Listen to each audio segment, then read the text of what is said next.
Yo, what's up guys? It's me Andy here again.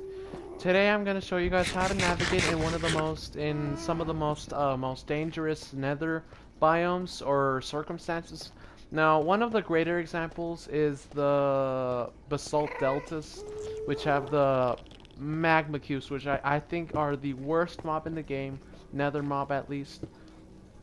Cause like they do so much damage, and like even the babies do damage. They're not like slimes where they're not like slimes where like only the middle ones and the adult ones do damage. Like also the babies do damage. So, and they are pretty painful to deal with.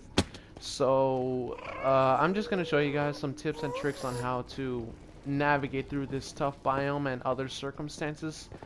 But yeah, so let's get right into the video. So, if you happen to come across some magma cubes, if it's like one or a couple, like if it's just one or two, maybe, but like if there's a lot of them, now like right here, ghasts are kind of the more annoying mobs. But try to get their attention, and if you have a bow and arrow, then that'd be perfect. I don't know, I only have one arrow, so, uh, I, I might have. No, it won't one-shot him. So we'll save that. But try to deflect their. I was about to say snowballs. But yeah, I'll cut to an interesting part. Now, guys, I found myself what are they called? A Soul Sand Valley.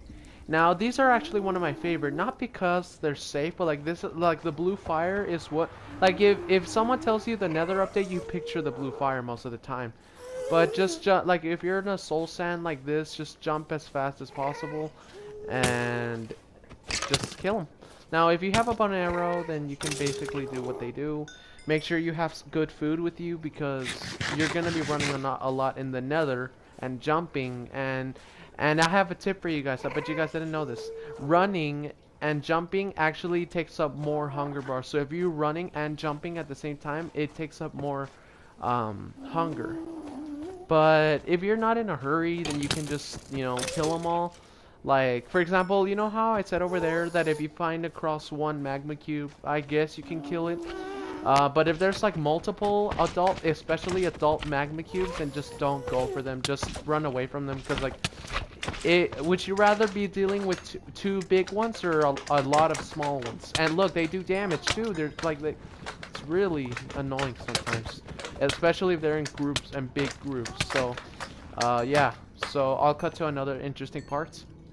And another quick tip for you guys: if you guys have a furnace, make sure to and if you have yourself some ores. Now you won't find golden ores in the Nether, but you can find a ton of the gold nugget iron ingot. Well, what I'm trying to say is you can find a lot of the gold ingots ores like the ones right there.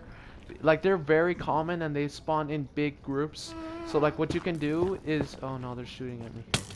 But what you can do is you can take those nuggets and turn them into ingots, and you can barter with piglins.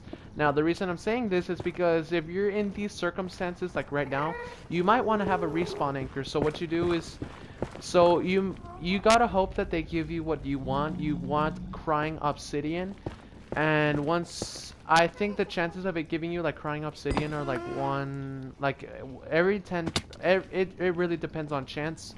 But once you have enough, once you have at least 6 crying obsidian, you can get glowstone, and you have to make it. You have to take the glowstone dust and take it into blocks, and so you can make a respawn anchor, so you can respawn yourself in the Nether. So, I think that's really useful.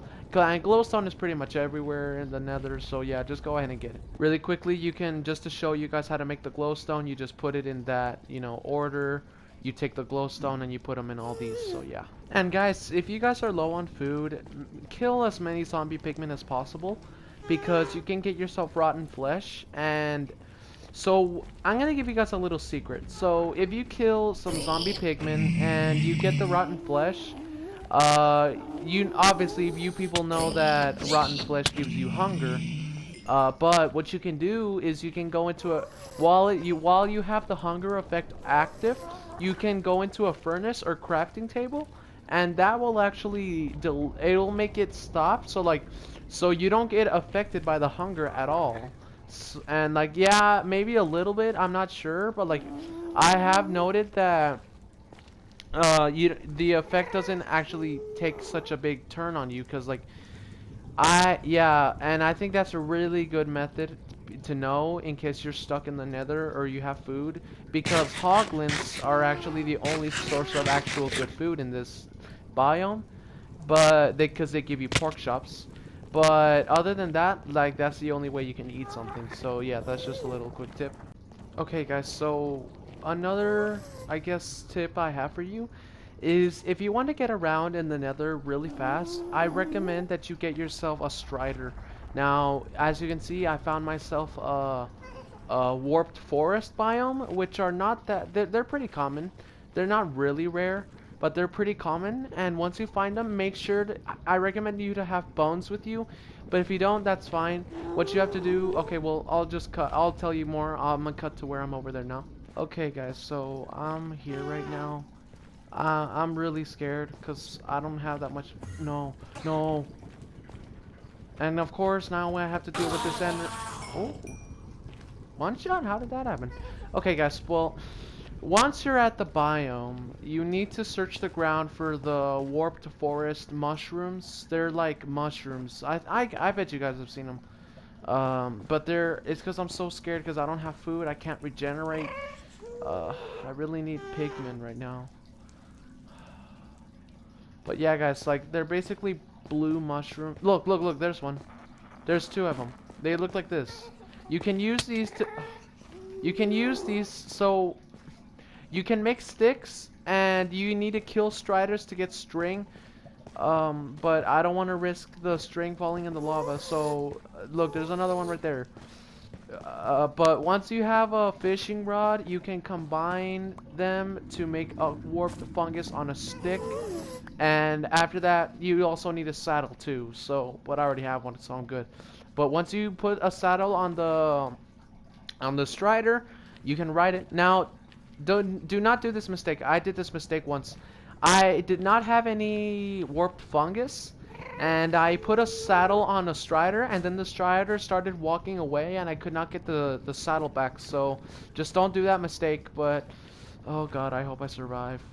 Okay guys, so I think I'm done exploring because I don't have any food. I can't run, I can't regen. So I think it's time to just go back.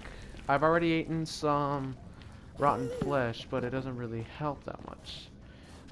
Don't worry. I bet most of you guys have to know this, but if you guys make sure to have coordinates turned on, and then so when you're at your portal, write down the coordinates you see at the top right, on the top left, sorry. You write them down, and then once you're done, you just find your way back. And I think I'm screwed because I might starve to death. But if you're lacking food, just kill as many pigmen as you can find to drop rotten flesh. And like I said, just do the little trick that I showed you on while you have affected hunger. Just go into the crafting table, and it'll kind of it will.